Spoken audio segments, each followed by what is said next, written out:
I'm Mike. So I've been at my company, Betterment, for 8 years. And one cool thing about having that kind of tenure is that I get to see how my decisions have played out over time, for better or for worse. And this is a story about both the better and the worse. I will henceforth be represented by this stick person. So it's okay, let me take you back. It's 2018. I'm a newly minted SRE, and I inherit a tech stack that we use to protect our internal applications. So we have a reverse proxy in one of our public subnets.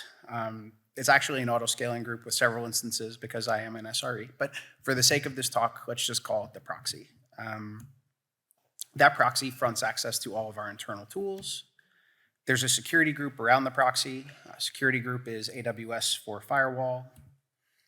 We punch a hole in that security group for the New York City office IP.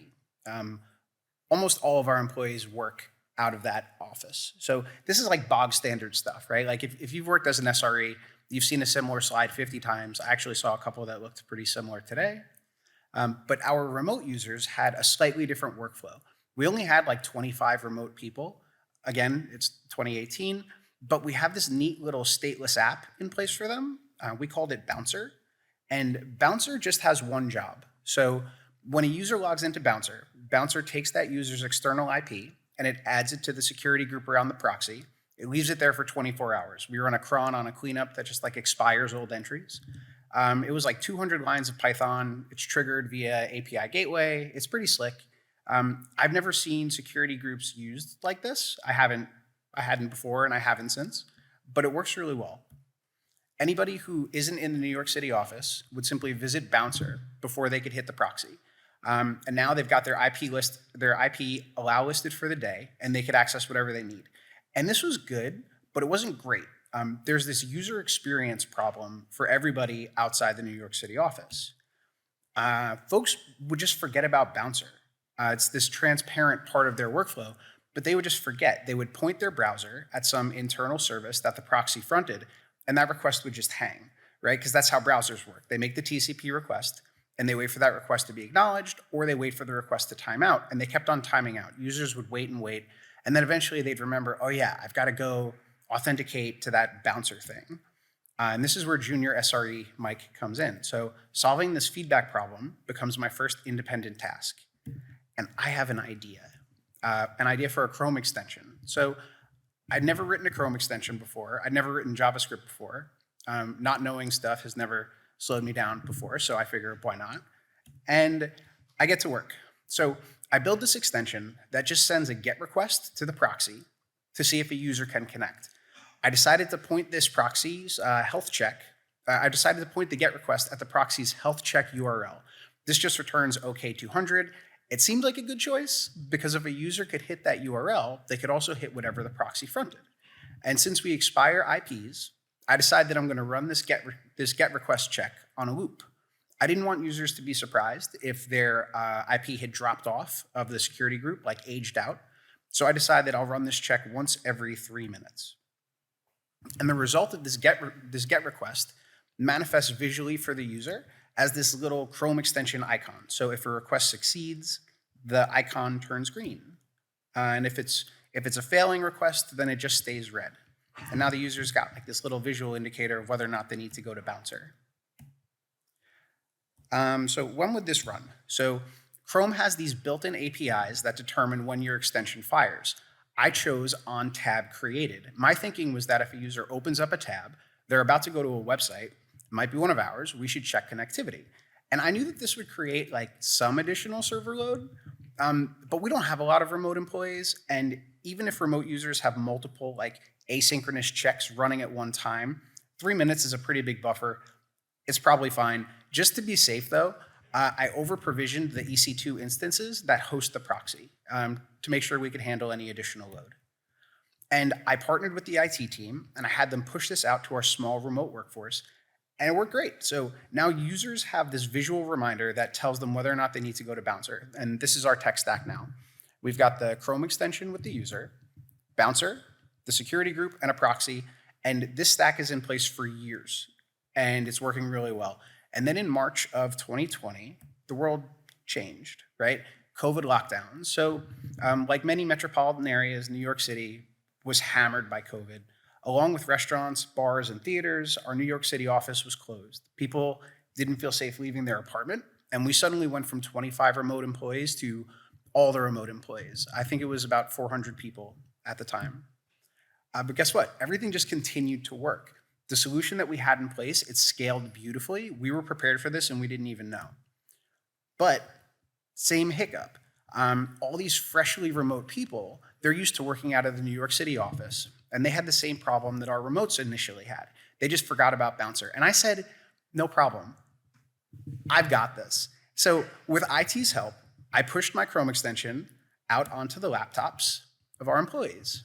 I pushed it to every single one of them. And I was just pleased as punch. So now everybody gets to use this like cool thing that I built. My work is very visible, bully for me. Year later, idle afternoon, it's 2021, and I get paged. AWS called an incident for EC2, and it was a bad one. So I actually remember for this incident, AWS changed the color of their status icon from green to red. They never change it to red. They hate changing it to red. So I knew that this was gonna be nasty. The problem this outage caused was related to the API that Bouncer used. So this API was the one that we used to update security groups. Security groups themselves are still working, but making changes to them has become spotty. Some employees are effectively locked out of all of our internal applications.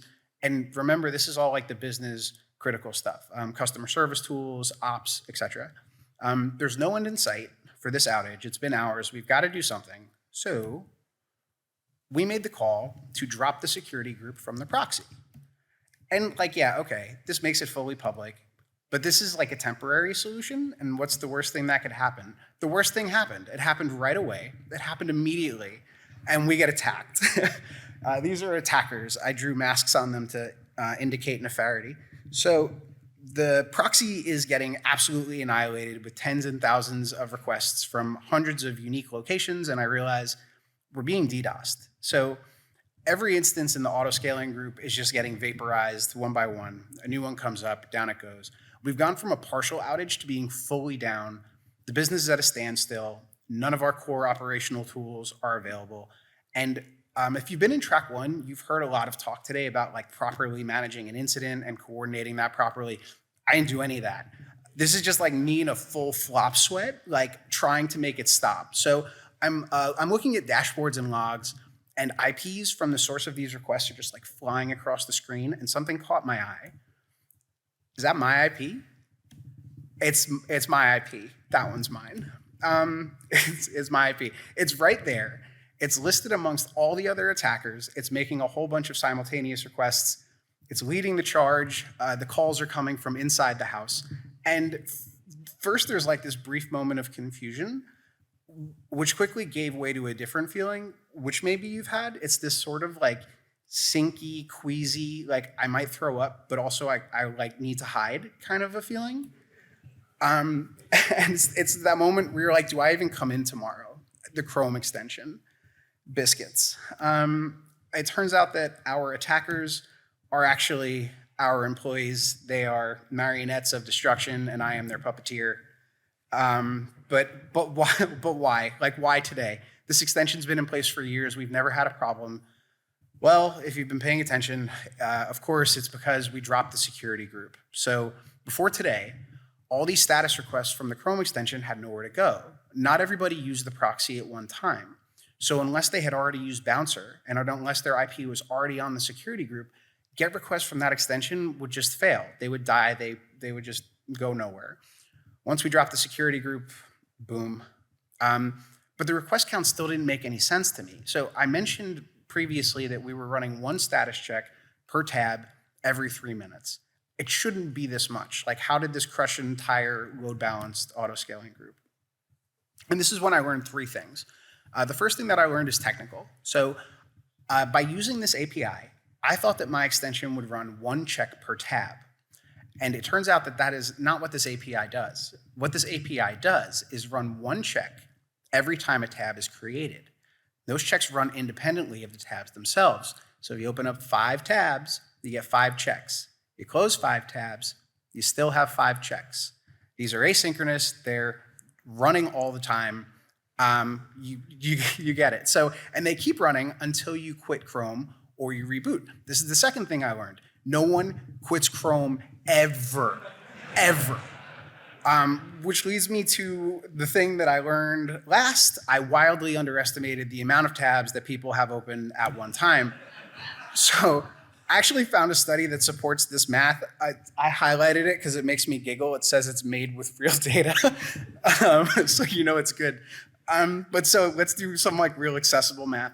A user opens up 30 tabs in a day, 150 tabs in a week, 600 in a month, 1,800 in 3 months. 400 people, like the velocity of this is steady, but it gets really scary after a couple months. So this ramps up quickly, and it was enough to go from like not a lot of requests to way more than we ever spec'd the solution for. Anyway, the problem is now demystified, and it was time to fix it. So I get to work. I redirect and I dead end all health check traffic, and the proxy recovers like immediately. The dust settles, I fix the Chrome extension, and once that's done, I've got time to think. So it's 2021. I am now a senior SRE in an organization, and I'm being faced with all the decisions that I made as a junior SRE. And I notice all the things that you may have picked up on, right? Like the observability was bad. I probably shouldn't have put multiple services behind a single point of failure. Pointing the Chrome extension at the health check URL, that's not a good idea. Intentionally over-provisioning an EC2 instance in order to deal with noise that I was creating is like absolutely bonkers, and I would never do that again. There's more, but it's also worth noting that this solution was used every day, and it was generally liked by my entire company for years. Like even with all these fundamental mistakes, it was functional and it was stable, and there's a lesson in there somewhere. I don't know exactly what that lesson is. To me, it's not the most important one. The thing that's most important to me, and like the reason I wanted to share this story, is because this experience created a really strong shift in perspective for me. So I realized that all those prior mistakes, the ones that are so obvious to me now, they're not an indication of prior failure. They're just like a marker for how much I've grown. So the next time you look at some old code that you wrote that makes you cringe, or maybe you find yourself like at the business end of a postmortem for some decisions that you made, I don't know, this is just how we learn, right? Like, I don't care if you've been an SRE for a long time or if you're brand new, you're going to have to learn this lesson multiple times, and it might take you a little while to internalize it, and that's okay. Your mistakes make you stronger. You're better now than you've ever been. Thank you for listening to my talk.